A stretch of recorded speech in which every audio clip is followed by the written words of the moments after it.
The council chamber of the Galactic Assembly stretched across 3 kilometers of polished crystal, its walls reflecting the forms of thousands of species who had gathered for the most significant vote in recorded history. Ambassador Kelthrin of the Vorash Collective raised all 4 of his primary appendages, calling for silence among the delegates. His voice, translated through quantum resonators into every known language, carried the weight of ancient authority. "The matter before this assembly is clear," Kelthrin announced, his scales shifting through colors that indicated formal judgment. "Humanity has violated Protocol 7 of the Integration Accords. They have developed weapons technology beyond their assigned tier. They have refused genetic modification to reduce their aggressive tendencies. They have expanded their settlements beyond designated zones. The evidence is irrefutable." In the human delegation box, Director Sarah Chen stood with her hands clasped behind her back, her face carved from stone. Beside her, Admiral Marcus Webb watched the proceedings with tired eyes that had seen too many battles, too many compromises that led nowhere. They both knew what was coming. The other 43 human delegates sat in silence, knowing that no words would change what had already been decided in back rooms and private communications. The Zephrani representative, a being of pure energy contained within a crystalline matrix, pulsed with colors that suggested righteous anger. "Humanity was given every opportunity. We offered them genetic treatments to reduce their territorial impulses. We provided educational programs to teach them proper civilization. We assigned them garden worlds where they could live in peace. Instead, they built warships. They militarized their entire species. They speak of freedom and independence as if those concepts justify their defiance." Sarah wanted to laugh at the absurdity. Freedom and independence, the very foundations of human culture, were being treated as character flaws. But she remained silent, knowing that any response would be used against her people. The vote proceeded with mechanical efficiency.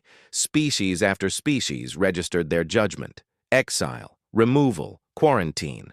The words varied, but the meaning was identical. Humanity was to be expelled from the Galactic Assembly, stripped of all trading rights, forbidden from entering mapped space. They would be sent to the Perseus Arm, a region of the galaxy considered worthless by every major civilization.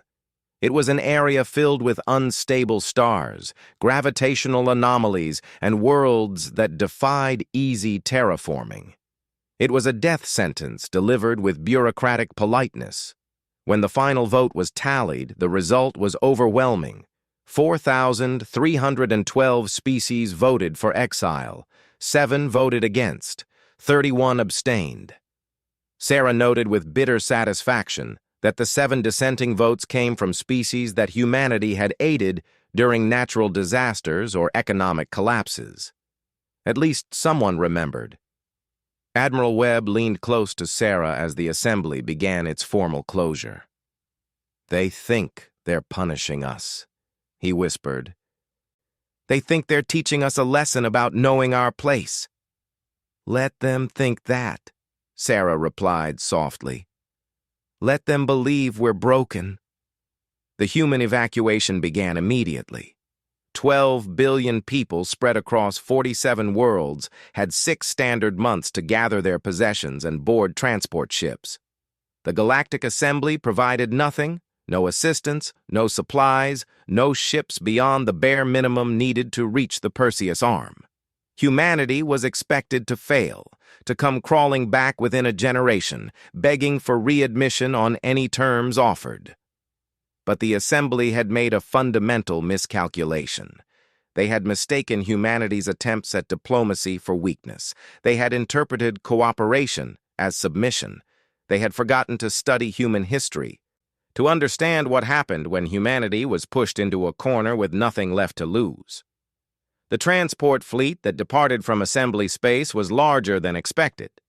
Humans had been preparing for this possibility since the first threats of exile had been whispered in diplomatic channels.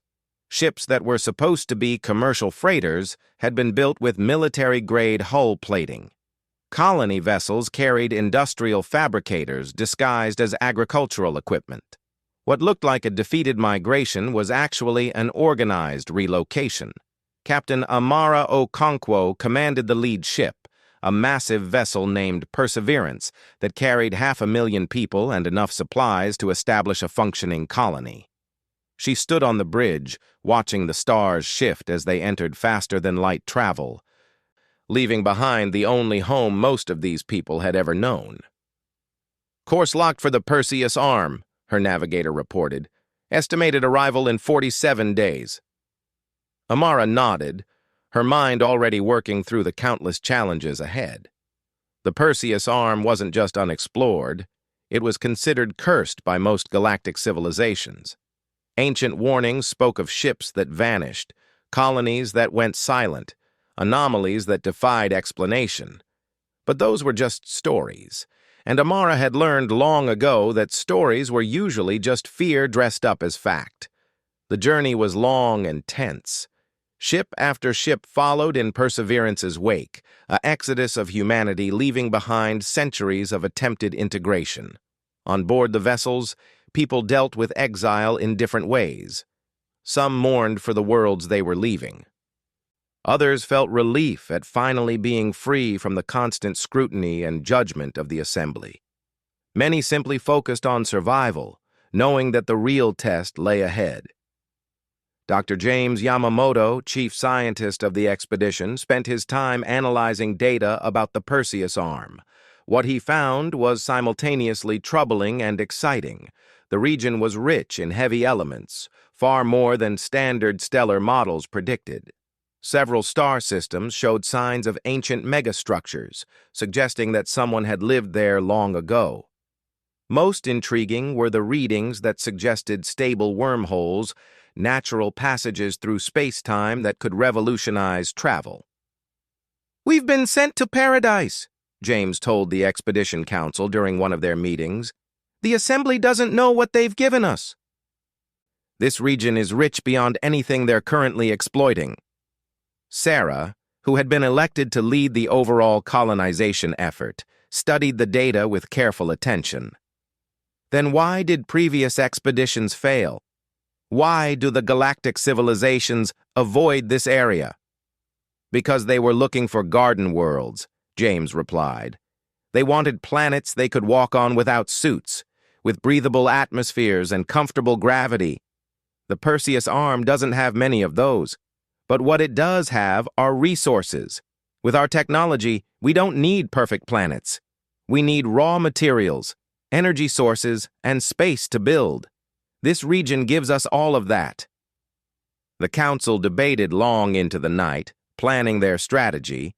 They would not make the mistake of spreading too thin. Instead, they would establish a core system, build a strong foundation, and expand carefully. They would focus on industrial capacity first, ensuring they could manufacture everything they needed without relying on imports that would never come. When Perseverance finally emerged from faster-than-light travel, the view took everyone's breath away. They had arrived in a system centered around a young, stable star. 8 planets orbited in complex patterns, and a massive asteroid belt ringed the outer system. Long-range scans revealed 3 planets in the habitable zone, though none had breathable atmospheres. More importantly, the asteroid belt contained enough refined metals to build 1,000 stations. "Welcome to New Terra System," Amara announced over the fleet-wide channel. "Welcome home." The construction began immediately. Humanity had learned efficiency from centuries of space habitation. Within weeks, the first orbital stations were taking shape, built from asteroid materials using advanced fabricators. Mining operations spread through the belt, extracting resources at a pace that would have horrified the environmentally conscious assembly species. But there were no native ecosystems here to protect, no ancient sites to preserve, just raw materials waiting to be used. The 3 habitable zone planets became the focus of intense study. The closest, designated Terra Prime, had a thick carbon dioxide atmosphere and surface temperatures that averaged 40 degrees Celsius. Not comfortable, but workable. Engineering teams began the long process of establishing sealed habitats, planning for eventual terraforming that would take centuries but would ultimately create a true garden world. The second planet, Terra Secundus, was a frozen world of methane ice and nitrogen snow. But beneath that frozen surface, geological surveys revealed vast oceans of liquid water, kept warm by tidal heating from the planet's massive moon. Submarine colonies were planned, taking advantage of humanity's experience with underwater habitation. The third planet, Terra Tertius, was the real surprise. It was a world of extremes, with one hemisphere locked in eternal day and the other in permanent night. The twilight band between them showed signs of ancient ruins, structures that had survived millions of years of erosion. Dr. Yamamoto led the first expedition to the surface, his team suited up and ready for anything. What they found changed everything. The ruins were not just buildings, they were part of a massive network that spanned the entire Twilight region. Careful excavation revealed technology far beyond anything the current galactic civilizations possessed. Most of it was decayed beyond recovery, but fragments remained, including intact data cores that held information in formats that would take years to decode. "This was a colony," James reported back to Sarah. "An outpost of some ancient civilization that built across the entire Perseus arm. They weren't primitive, they were advanced beyond anything we've seen, and then they vanished." "What happened to them?" Sarah asked. "Unknown, but whatever they built it to last. Some of these power cores are still generating energy after millions of years. If we can understand even a fraction of this technology, we'll leap ahead by centuries." News of the discovery spread through the human fleet like fire. People who had felt defeated by exile now felt energized by possibility. This wasn't punishment, it was opportunity. The assembly had unwittingly given humanity access to knowledge that had been lost to the galaxy. But Sarah remained cautious. She established strict protocols for studying the ancient technology, remembering too many stories about civilizations destroyed by their own discoveries. Teams would work slowly and carefully, understanding before attempting to replicate. Safety would be paramount. As months turned into years, the new Terra system transformed. Orbital stations grew into proper cities, housing millions in comfortable quarters with artificial gravity and recycled atmospheres. The asteroid belt became an industrial complex, with thousands of mining operations, refineries, and fabrication centers working in constant coordination. The 3 planets saw steady development, with sealed cities growing and plans for full terraforming moving forward. But the most important development was invisible to casual observation. In hidden facilities protected by layers of security, human scientists and engineers worked to decode the ancient technology. Progress was slow, measured in tiny breakthroughs and careful testing. But each discovery built on the previous ones, creating a foundation of knowledge that would eventually yield results beyond anyone's predictions. Admiral Webb, now in charge of system defense, oversaw the construction of a fleet that bore little resemblance to the ships humanity had operated under assembly oversight. These vessels incorporated lessons from the ancient ruins, using principles that seemed to violate known physics but worked nonetheless. They were faster, more efficient, and carried weapons systems that would have terrified the Assembly's military command. "We're not building these to attack anyone," Webb explained during a council meeting. "We're building them to ensure no one can ever exile us again. When we eventually encounter other species in this region, we'll do so from a position of strength." Sarah understood the necessity, but she also worried about what humanity might become if it focused too much on military power. "We need to remain who we are," she reminded the council. "The Assembly was wrong about us being too aggressive, but we could prove them right if we're not careful. These ships should be shields, not swords. The council agreed, establishing strict rules about how military force could be deployed. Humanity would defend itself and its interests, but it would not become the aggressor, would not repeat the mistakes of the civilizations that had exiled them. 10 years after the exile, the New Terra system had been transformed into a thriving hub of human civilization. 5 billion people now called it home, with more arriving every year from other systems where humans had been scattered.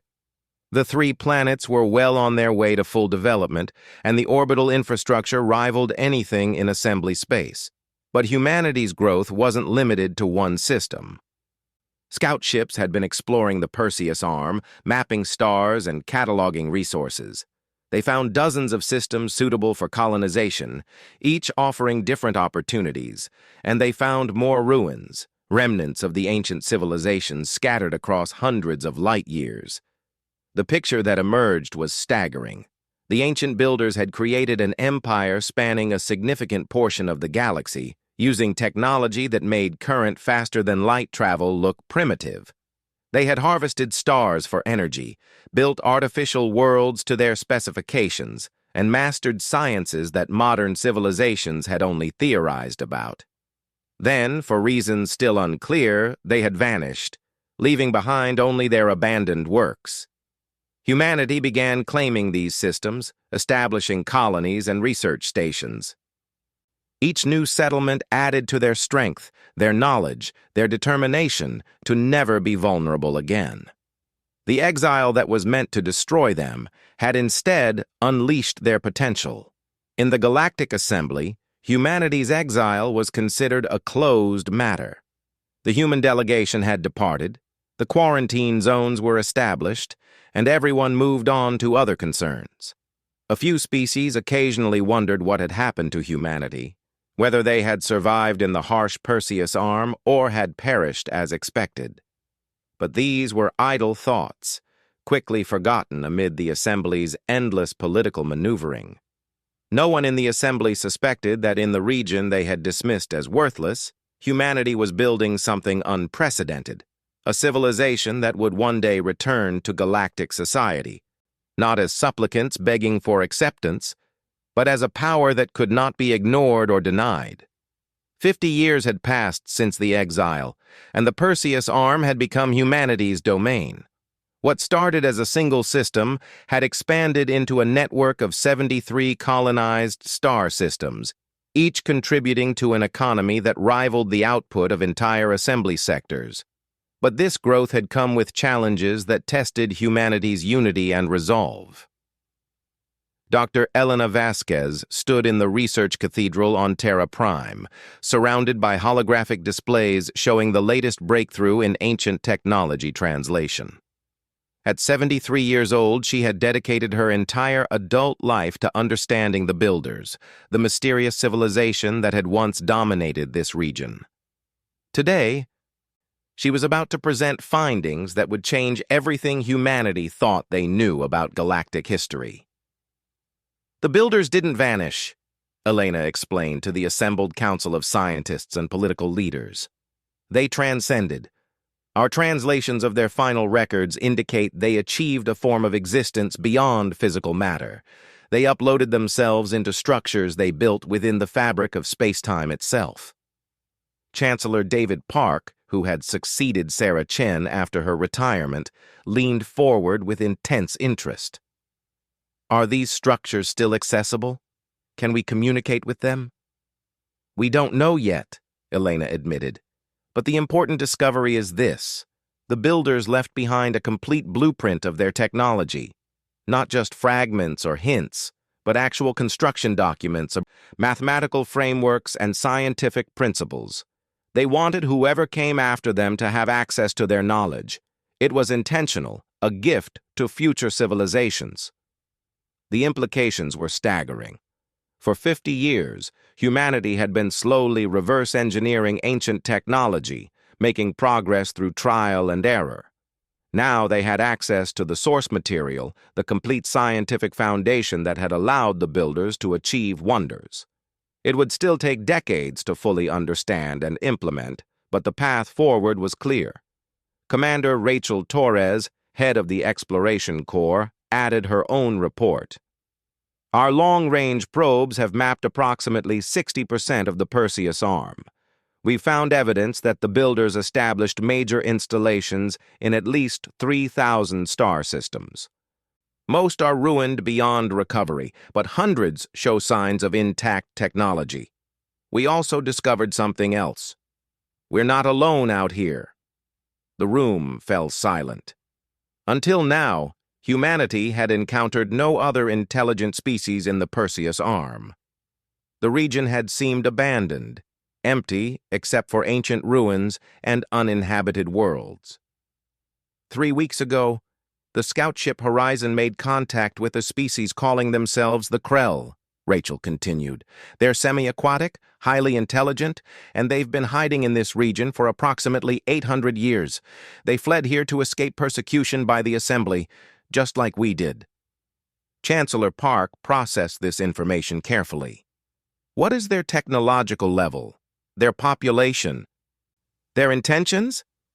They number about 40 million individuals across 6 hidden colony worlds. Technology-wise, they're roughly equivalent to where we were 30 years ago.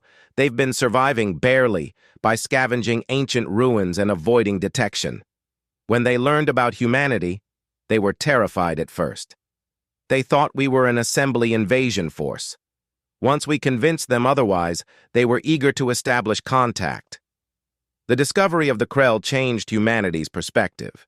They were no longer alone in exile, no longer the only species deemed unworthy by the Assembly. It raised questions about how many other civilizations had been cast out over the millennia, forced to survive in the margins, while the Assembly congratulated itself on maintaining order. Chancellor Park made a decision that would define humanity's future relationship with other exile species. We'll offer them alliance, full partnership, not subordination.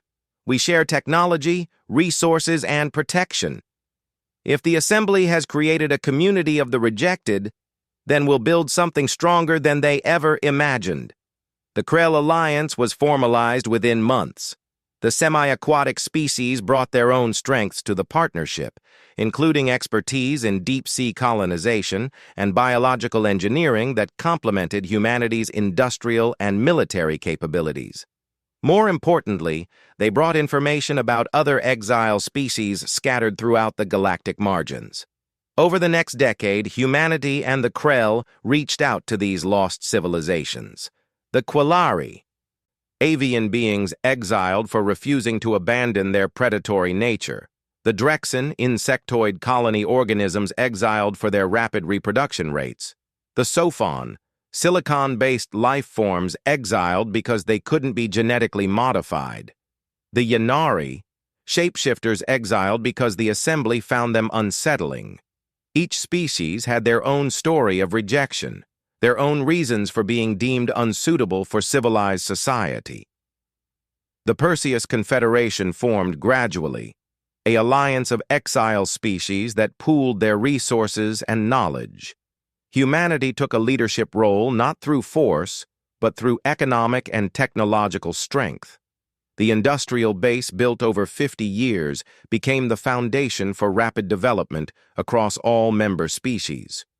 Within 20 years of the Confederation's founding, former exile species were achieving prosperity their ancestors could never have imagined. But prosperity brought its own challenges. Not every human colony agreed with the Confederation's direction. The Outer Rim worlds, established by people seeking maximum independence, resented what they saw as a new bureaucracy replacing the old Assembly. Tensions grew as the Confederation government tried to establish common standards and regulations across its expanding territory. The crisis came when the Outer Rim worlds declared independence, claiming they hadn't escaped the Assembly's control, only to submit to another central authority. Chancellor Park faced the greatest test of his leadership: how to respond to internal division without destroying the unity that had allowed humanity to survive and thrive. "We will not repeat the Assembly's mistakes," Park announced in a speech broadcast across all human worlds. The Outer Rim colonies are free to choose their own path. We will maintain trade relationships and mutual defense agreements, but we will not force them to remain in the Confederation. Unity must be chosen, not imposed. The decision was controversial, with many arguing that division would weaken humanity when they needed strength most. But Park's wisdom was proven when the Outer Rim worlds, given the freedom to leave, chose instead to remain in a looser federation that respected their independence. It established a principle that would define the Confederation, diversity, and autonomy within a framework of cooperation. Admiral Kenji Sato, grandson of one of the original Exile Fleet commanders, oversaw the continued development of the Confederation Defense Fleet. At 45, he commanded forces that dwarfed anything the Assembly could deploy in a single sector. But his focus wasn't on building an invasion force. Instead, he worked to create a defensive network that would make the Perseus Arm impregnable.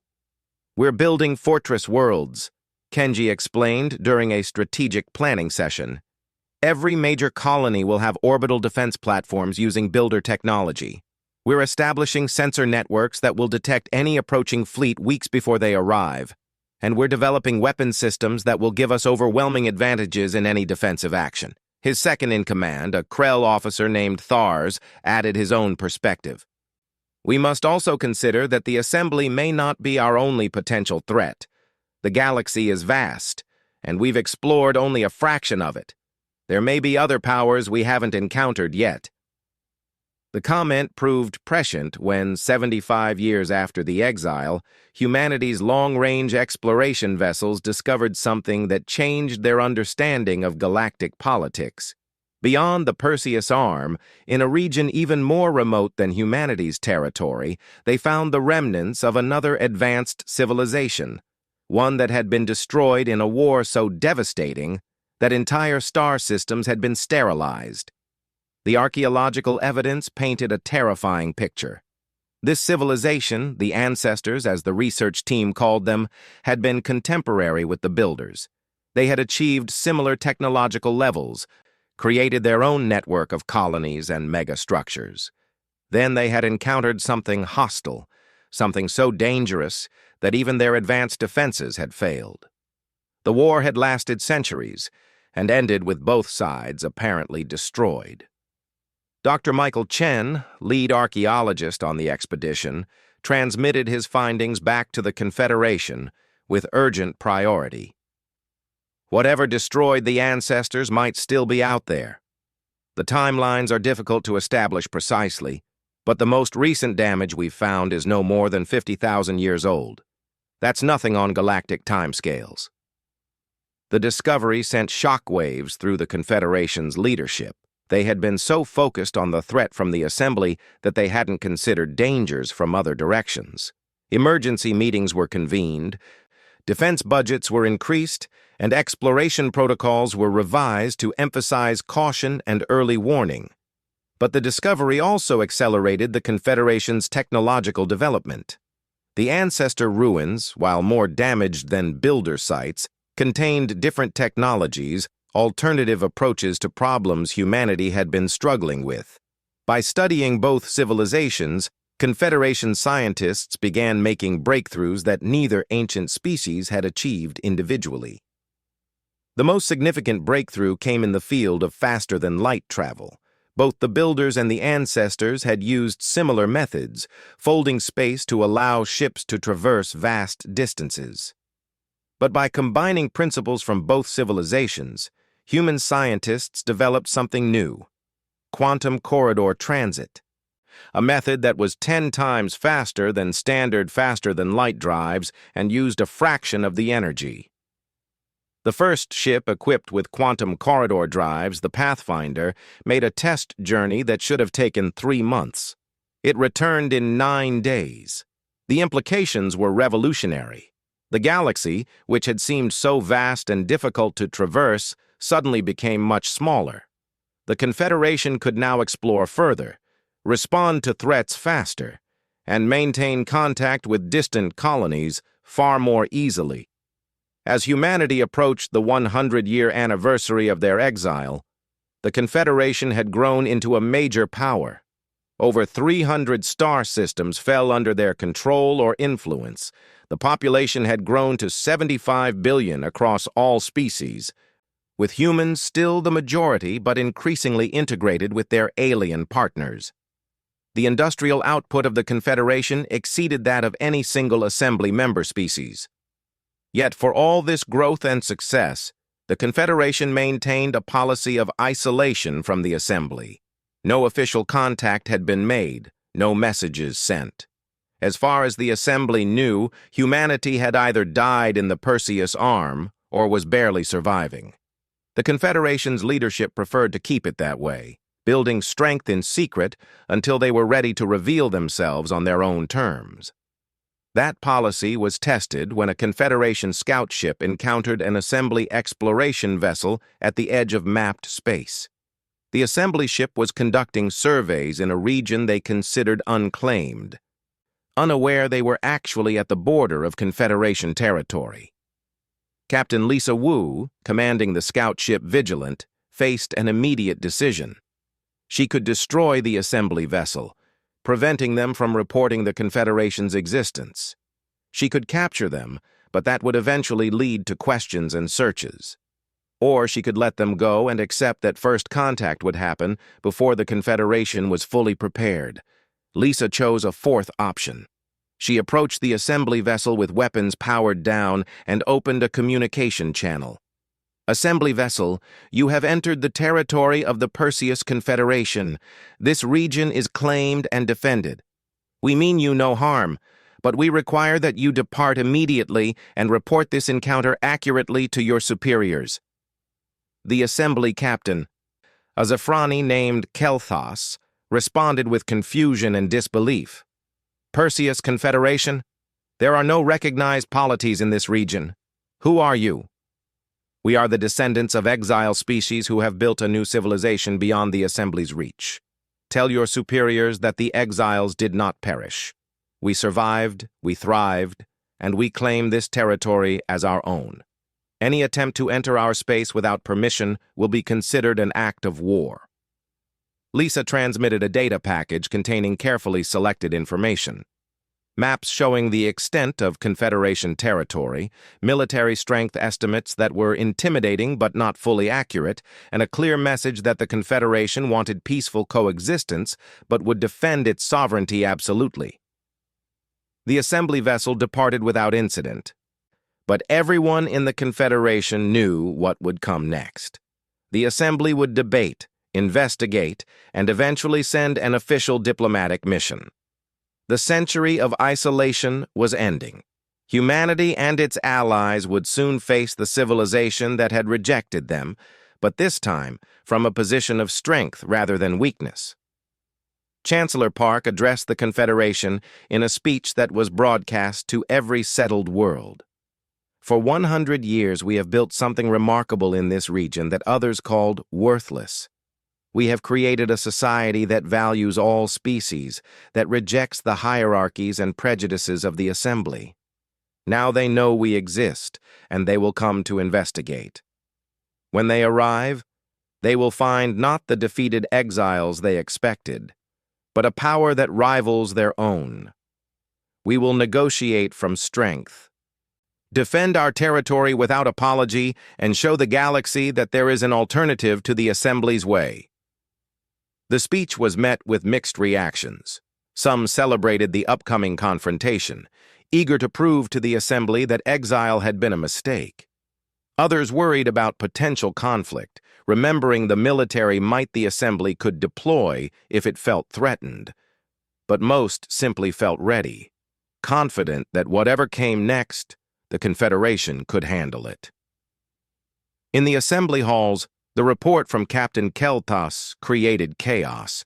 The idea that exiled species had not only survived but built a rival civilization was unthinkable. Many delegates dismissed it as a hoax or exaggeration. But further investigation confirmed the truth. Long-range scans detected massive energy signatures in the Perseus arm, consistent with industrial civilizations. The exiles had indeed built something substantial. Ambassador Kelthrin, now ancient and nearing the end of his life, listened to the debates with growing unease. He had been one of the primary advocates for human exile a century ago. Now he wondered if that decision had created humanity's greatest rival, a civilization unburdened by the Assembly's regulations and politics, free to develop without constraint. The Assembly's diplomatic mission arrived at the edge of Confederation space exactly 1 year after the first contact. It was an impressive fleet, 50 ships including several dreadnoughts, ostensibly for protection, but clearly meant to intimidate. Ambassador Threllax, a senior diplomat from the Vorash Collective, led the mission with instructions to assess the Confederation's strength and negotiate terms for their reintegration into Assembly oversight. The Confederation's response was carefully calculated. Rather than meeting the Assembly fleet at the border, they invited the diplomatic ships to proceed to New Terra, the capital world of the Confederation. The journey would take them deep into Confederation territory, allowing them to see the full extent of what exile species had built. Admiral Kenji Sato commanded the escort fleet that guided the Assembly ships through Confederation space. He had chosen his vessels carefully, powerful enough to demonstrate capability, but not so overwhelming as to appear threatening. As the Assembly delegation traveled through system after system, their sensors recorded data that contradicted everything they thought they knew about the Perseus arm. They passed through industrial systems where thousands of stations processed raw materials on a scale that rivaled the Assembly's most productive sectors. They observed colonies on worlds the Assembly had deemed uninhabitable, thriving under sealed domes and underground habitats. They detected energy signatures from technologies that shouldn't exist, remnants of ancient civilizations that the Confederation had mastered and improved. Ambassador Threllax reviewed the data with growing concern. His mission briefing had prepared him to negotiate with desperate survivors, not a civilization that appeared to exceed the Assembly in multiple technological categories. He requested a private communication with the Assembly Council. The intelligence reports were inaccurate, Threllax reported. The human-led Confederation is not a minor power hoping for readmission. They have built something comparable to a major Assembly sector in just 100 years. Their population exceeds 75 billion across multiple species.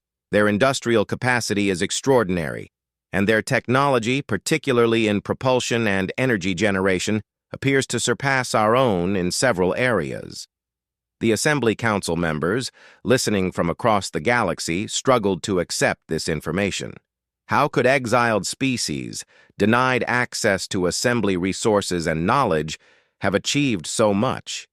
The answer, when they finally understood it, was humbling.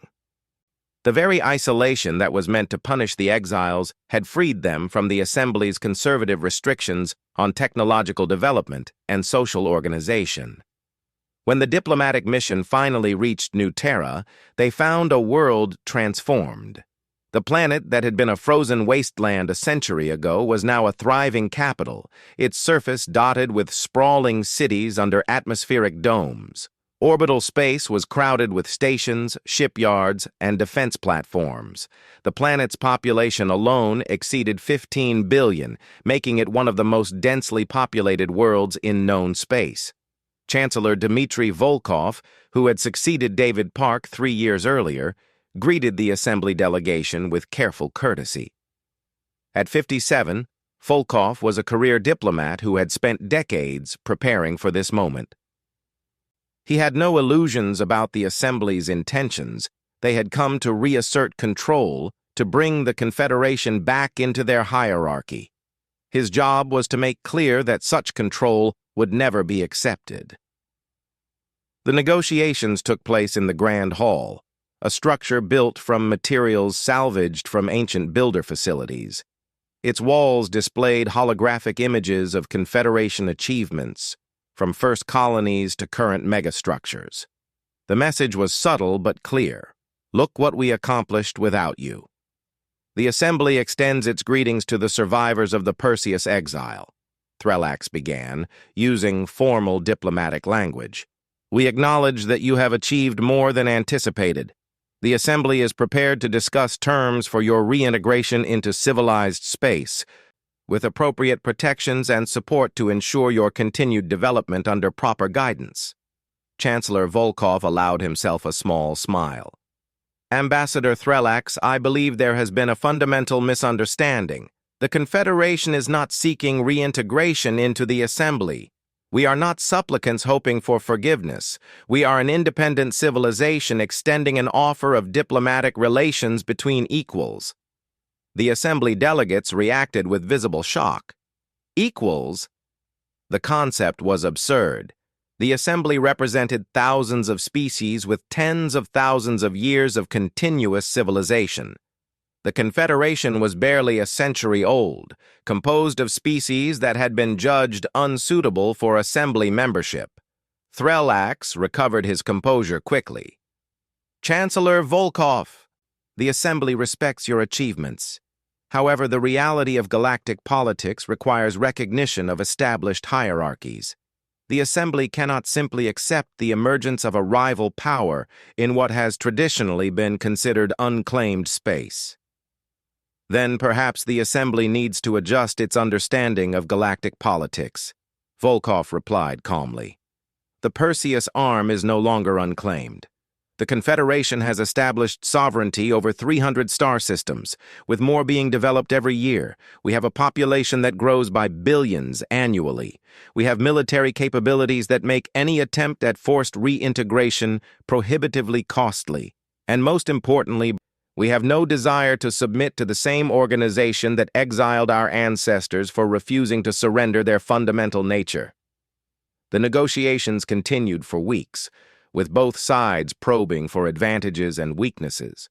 The Assembly tried various approaches, offering trade benefits, threatening economic sanctions, hinting at military action, and appealing to shared galactic heritage. The Confederation remained firm in its position. They would accept diplomatic relations between sovereign equals or nothing at all. The breakthrough came when Dr. Elena Vasquez, now serving as the Confederation's chief science advisor, made an offer that the Assembly couldn't refuse. The Confederation would share selected builder technologies with the Assembly in exchange for full diplomatic recognition and trade agreements. Not the most advanced discoveries, but enough to represent a significant leap forward for Assembly science. Ambassador Threllax immediately recognized the value of this offer. Builder technology was legendary, and the Assembly had never found intact examples. If the Confederation could provide even basic insights into how the builders achieved their wonders, it would be worth granting the recognition they demanded. The Treaty of New Terra was signed 3 months after the diplomatic mission's arrival. The Assembly granted full recognition to the Perseus Confederation as an independent sovereign entity. Both parties agreed to respect territorial boundaries, with the Perseus arm and surrounding regions confirmed as Confederation space. Trade agreements were established, allowing both civilizations to benefit from each other's strengths. And most importantly, the Confederation gained official standing in galactic affairs, ensuring they could never again be dismissed or ignored. But the treaty was just the beginning. Its signing sent ripples across the galaxy as other species learned that exile species had not only survived, but thrived. Species currently facing exile proceedings suddenly had hope. Civilizations that disagreed with Assembly policies now saw an alternative. The Confederation's mere existence challenged the Assembly's moral authority. Within 5 years of the treaty, 17 additional species requested to join the Confederation. These weren't exile species, but voluntary applicants who preferred the Confederation's more flexible approach to civilization. The Drawn, master shipbuilders frustrated by Assembly safety regulations. The Kelmorians, scientists seeking freedom to pursue controversial research. The Vess, traders tired of Assembly tariffs and restrictions. Chancellor Volkov approved most applications carefully, ensuring that new members shared the Confederation's core values of autonomy, innovation, and mutual respect. The Confederation's population swelled to over 100 billion, and its territory expanded to 500 star systems. This growth concerned some in the Assembly who saw the Confederation as a threat to the established order. But others, particularly younger species and reform-minded delegates, saw it as proof that alternatives to the Assembly's rigid hierarchy could succeed. Debates raged in the Assembly chambers about whether their exile policies had created their own rival, whether their conservative approach to technology had allowed others to surpass them. The military situation stabilized into an uneasy balance. The Confederation's forces, though smaller in absolute numbers, possessed technological advantages that negated the Assembly's numerical superiority. The quantum corridor drives gave them unprecedented mobility. Builder-derived weapon systems were more efficient and powerful than standard Assembly armaments, and their defensive networks made any invasion of Confederation space nearly impossible. Admiral Kenji Sato, promoted to Supreme Commander of Confederation forces, had no interest in conquest, but maintained constant readiness.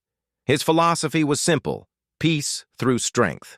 The Confederation would never start a war, but it would finish any war started against it with overwhelming force. The economic relationship between the Confederation and the Assembly developed into a complex web of competition and cooperation. The Confederation's industrial output and technological innovation drove prices down and quality up, benefiting consumers across the galaxy. Assembly corporations struggled to compete, leading to political pressure for protectionist policies. But the benefits of trade were too substantial to ignore completely. Humanity's role within the Confederation evolved as well. While still the largest single species and the primary founders, humans increasingly shared power and responsibility with their alien partners. The second Chancellor of the Confederation was a Krell. The commander of the largest fleet squadron was a Quillari. Mixed-species crews were standard on ships and stations. Interspecies marriages and partnerships became common, creating a truly integrated society. The cultural exchange with the Assembly produced interesting results. Confederation music, art, and literature found eager audiences among Assembly species tired of traditional forms. The Confederation's emphasis on individual achievement and innovation appealed to younger generations across the galaxy. Assembly universities began teaching courses on Confederation history and philosophy. But the most profound change was philosophical. The Assembly had long operated on the belief that civilization required conformity, that dangerous species needed to be controlled or excluded. The Confederation proved that diversity could be a source of strength rather than weakness, that freedom and security weren't mutually exclusive. 150 years after the exile, Chancellor Maria Santos addressed a joint session of the Confederation Assembly and visiting Assembly delegates. She was the first human born in the Perseus Arm to lead the Confederation, part of a generation that had never known the old worlds or the shame of exile. "Our ancestors were sent here to die," Maria stated clearly. "They were told they were too dangerous, too aggressive, too different to deserve a place in civilized space. Instead, they built something unprecedented. They created a civilization that celebrates difference rather than fearing it. They proved that species written off as failures could achieve wonders when given freedom to be themselves." She paused, looking directly at the Assembly delegates. "Today, the Confederation stands as living proof that exile was not punishment, but opportunity. We do not hate the Assembly for rejecting our ancestors. In a strange way, we are grateful. That rejection forced us to forge our own path, to build something that might not have existed otherwise. But we will never accept the premise that led to exile. We will never agree that some species are inherently unsuitable for civilization." The speech resonated across the galaxy. In the Confederation, it was celebrated as a perfect articulation of their founding principles. In the Assembly, it sparked renewed debate about their policies toward species that didn't fit traditional molds. Some delegates called for reforms, for a more inclusive approach that might prevent future confederations from emerging. Others doubled down on traditional policies, arguing that the Confederation's success was an aberration, not a model. Ambassador Kelthrin, now over 2 centuries old and serving as an advisor rather than active diplomat, watched these debates with a mixture of regret and pride. Regret for the role he had played in humanity's exile. Pride that his mistake had led to something extraordinary. In his private quarters, he recorded a message that would be released after his death. "I voted to exile humanity," the message began. "I believed they were too dangerous, too aggressive, too resistant to the modifications we thought necessary for civilized coexistence. I was wrong, but not in the way I first thought. Humanity was dangerous, but not to peace or stability. They were dangerous to our complacency, our assumption that we had found the only correct way to organize galactic civilization. By exiling them, we forced them to prove that other ways were possible. We created a rival, yes, but we also created a mirror that reflects our own flaws. The Confederation's greatest threat to the Assembly is not military or economic. It is the possibility that they are right, that we are wrong, that civilization has more than one valid form." As humanity entered its 3rd century in the Perseus Arm, the Confederation had become one of the galaxy's great powers. Not the largest, not the oldest, but arguably the most dynamic and innovative. New colonies continued to spread across unexplored regions. Ancient builder sites yielded ongoing discoveries. The population exceeded 200 billion across dozens of species. More importantly, the Confederation had achieved something that might be its greatest legacy. It had proven that diversity, freedom, and strength could coexist. That exiled species could build something that surpassed the civilization that had rejected them. That humanity's supposed flaws, their aggression, their resistance to control, their insistence on freedom, were actually strengths in the right context. The galaxy would never be the same. The Assembly could no longer claim to be the sole arbiter of civilization. Other species, inspired by the Confederation's example, began demanding changes, more autonomy, less regulation, freedom to develop their own unique approaches to society and technology. Some stayed within the Assembly and pushed for reform. Others left to join the Confederation or establish their own independent civilizations. Captain Amara Okonkwo's great-great-granddaughter, Commander Zara Okonkwo, stood on the bridge of the newest flagship, the Dominion. At 32, she commanded a vessel that incorporated technologies from 3 ancient civilizations and improvements developed by a dozen Confederation species. She was preparing for a long-range exploration mission beyond even the Perseus Arm, seeking new worlds, new knowledge, new possibilities.